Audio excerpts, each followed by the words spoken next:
Hello everyone, আমি রাজ আর নতুন একটা ভিডিও নিয়ে চলে এসেছি। তো বর্তমানে এখন আমি থাকি ব্যাঙ্গালোরেতে, তোমরা তো সবাই জানো। তো কাল সারা রাত নাইট করার পর আজকের 3টের দিকে কাজে এসেছি, আর কাজে আসার পর আজকের প্লাস আর গ্লাভস নিয়ে চলে এসেছি হোল প্যাকিং এর জন্য। আর হোল প্যাকিং এর জন্য আজকের আমাকে একটা বড় ঘর দিয়েছে, তো এই ঘরটা আজকে আমাকে কমপ্লিট করতে হবে।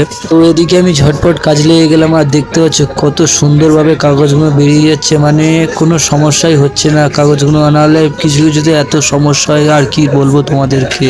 তো কাজের এত চাপ, আর কি বলবো তোমাদেরকে, এখনো ঘুম ঘুম পাচ্ছে, তো কাজ করতে একটু ভালো লাগছে না। সে যাক, তো কাজ তো করতেই হবে। আর এদিকে আসার পর দেখতে পেলাম যে আমাদের বিল্ডিং এর সাইডে একটা জঙ্গল আছে, আর জঙ্গলের পাশে একটা ময়ূর পেখম খাটিয়ে দাঁড়িয়ে আছে। তোমরা তো দেখতেই পাচ্ছ, মানে ক্যামেরাতে অতটা জুম হচ্ছে না, মানে ক্যামেরাটা আমার অতটা ভালো না। কাজের সাইডে প্রায় সময় ময়ূর দেখা পায়, তো আমি কখনো দেখানোর সুযোগ পাই না, কারণ সবসময় তো কাজ থাকিয়ে। আজকে দেখতে পেলাম যে সামনাসামনি পিকম খাটিয়ে দাঁড়িয়ে আছে, তো ওই জন্য করে ভিডিওটা ক্যাপচার করে নিলাম। তো ভিডিওটা যদি ভালো লেগে থাকে, ছোট ভাই সাহেব পাশে থাকলে নতুন নতুন ভিডিও দেখার জন্য।